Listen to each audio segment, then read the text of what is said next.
are the major issues in peri-urban settings globally and in India?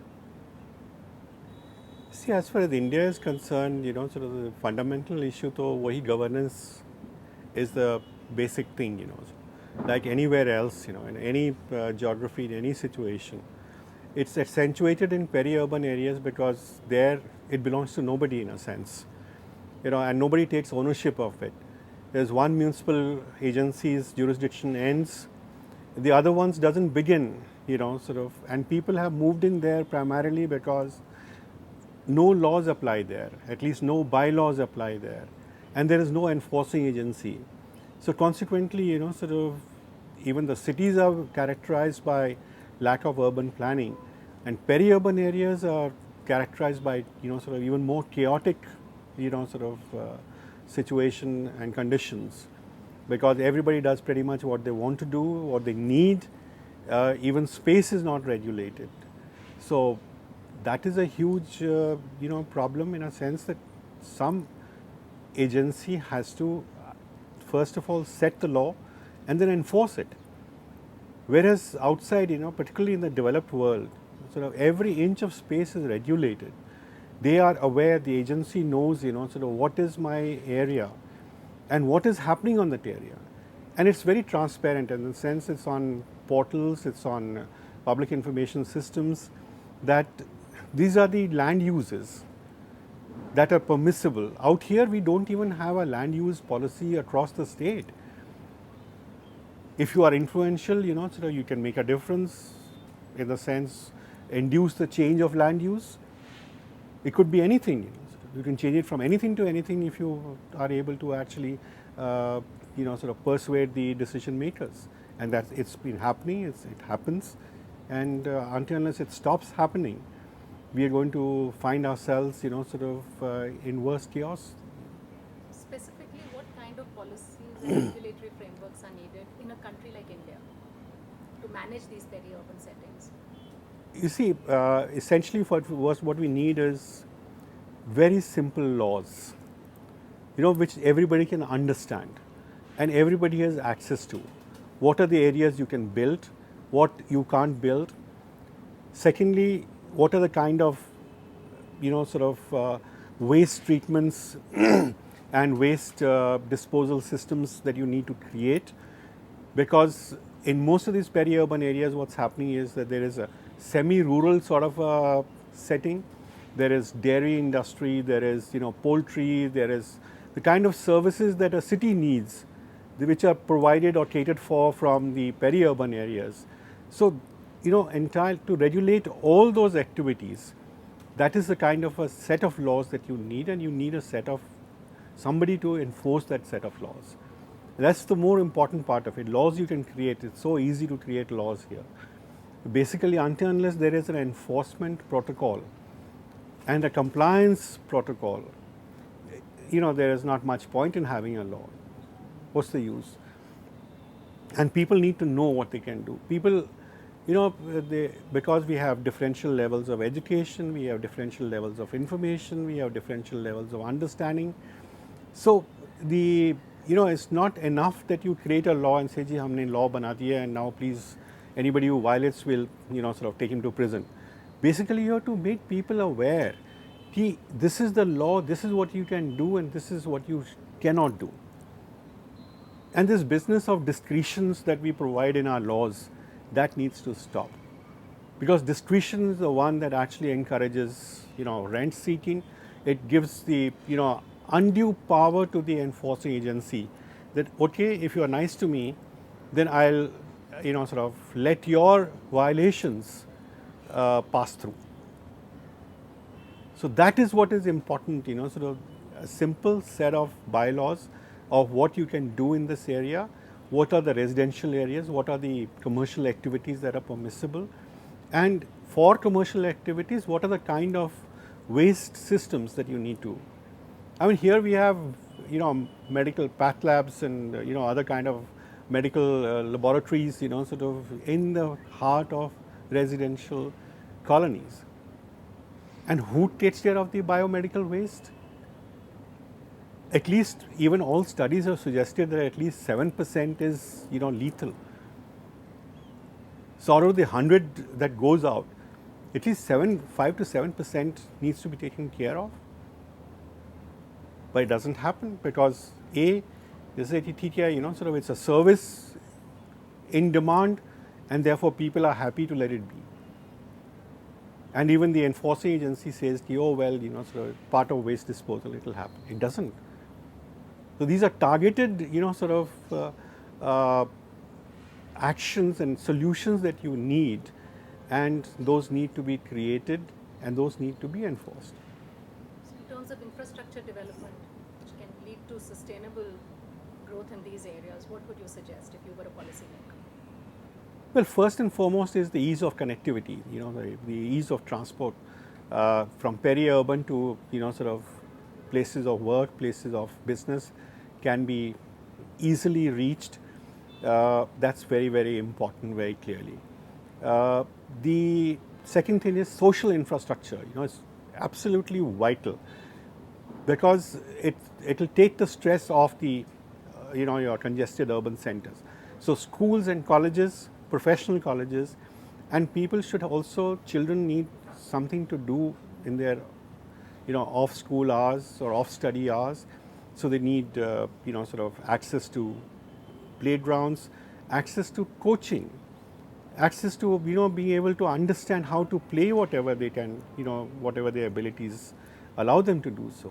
So until unless we create those kind of outlets, so peri-urban areas will only be, in a sense, servicing the urban centers for the things that they need, and their conditions will continue to be bad because the city doesn't need the peri-urban areas from any other dimension except for supplies. If the schools are good, if the colleges are good, if the social infrastructure, hospitals are good, healthcare is, these are the vital infrastructure. And most of all and most fundamental is sanitation, hygiene. If you don't have that, everything else is useless. Examples from the world globally that you think India can learn from to manage these spaces better? You see, we have a whole lot of, these days, everybody in the country travels abroad, either for holiday or for work. Every citizen, more or less, sort of, who is in a managerial responsibility knows what the world looks like. Okay, they may not know the, the intricacies or the complexities of management systems that have been installed, etc. But there are enough number of study tours that have been undertaken by officials. What we need to do is, first of all, send the person who is actually going to manage on a study tour. Not the guy who is the head of the ceremonial or the ornamental head of the organization. Send the person who is actually going to have his hands on the machine to see what is happening outside. That is the key part of it. And secondly,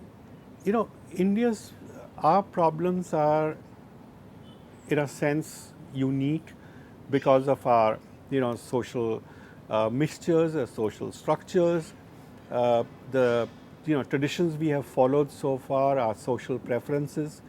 So clearly, we'll have to find solutions, sort of, or manage solutions within our framework. You can't kind of transpose a particular solution as such, because what happens is in urban management, you have to negotiate solutions with the population. And the kind of a mix that our population has, they obviously have, differential needs or differential preferences. So you have to find some common denominators. Now, there can be a common denominator which is the lowest, but we'll have to find it at somewhere in the intermediate level, so that at least we raise the equality and the, the manner of living in our spaces. Finally, where food security is concerned or where disease emergence is concerned, would you Where? have Food? Food security and disease emergence in these areas, would you have any suggestions? You see, that's as far as food security and is concerned, it's a part of a larger issue, really speaking. It begins with, sort of what kind of subsoil conditions have we degenerated into, by constant use of pesticides, by constant use of insecticides, and the whole chemicals, because the emphasis was produce more. It was quantity completely all the time, sort of we have people to feed, we want more and more. So we've kind of somewhere along the line, we never corrected ourselves to rejuvenate the soil, to make sure that the health of the soil and the subsoil water conditions are conducive to giving healthy foods. And therefore what we are witnessing today is diseases arising out of what we like to do, which is eat. It's very strange, sort of that here is something, a passion most people have, and out of that passion actually you are writing your death sentences. It's as bad as that. The quality of water supply, the quality of food, the vegetables, etc., that you commodities that you get. So there's a huge amount of chemical infusion, and that's causing toxic residues everywhere in our lives. So whatever prosperity we may have gained, actually we are invisibly shortening lives of our people living in this country, notwithstanding the fact that there has been huge progress in health, and life expectancies, etc. But we neutralize it. So this is what is is the linkage to diseases of what kind of an environment we live in. If we are going to live in unhygienic environments, I think it's a golden invitation to disease. Any disease is welcome. Take your pick. To conclude, which would be the 5 priority things for us to do? 5 priorities. Things for us to do. I think we got to start at the fundamental level, because I believe that fundamental problems need fundamental answers. First and foremost is the fact that if we are looking at an urban setting or a peri-urban setting, as I mentioned, we need a very basic and a simple structure of laws which nobody can compromise and nobody has a discretion to compound. Second, we need that a regulation system which is technology backed. Regulation is expensive. Let's not forget this. If we think that people are so nice, and Indians sort of being the bugs that they are supposed to be ultra nice or whatever it is, it's not so. Human beings are the same everywhere, and the enforcement has to be accompanied by penalties. And until unless that happens, it's not going to work, because nobody actually observes the law by virtue of the fact that it's there. It's observed because by virtue of the fact that any sort of transgression is accompanied by an unacceptable penalty.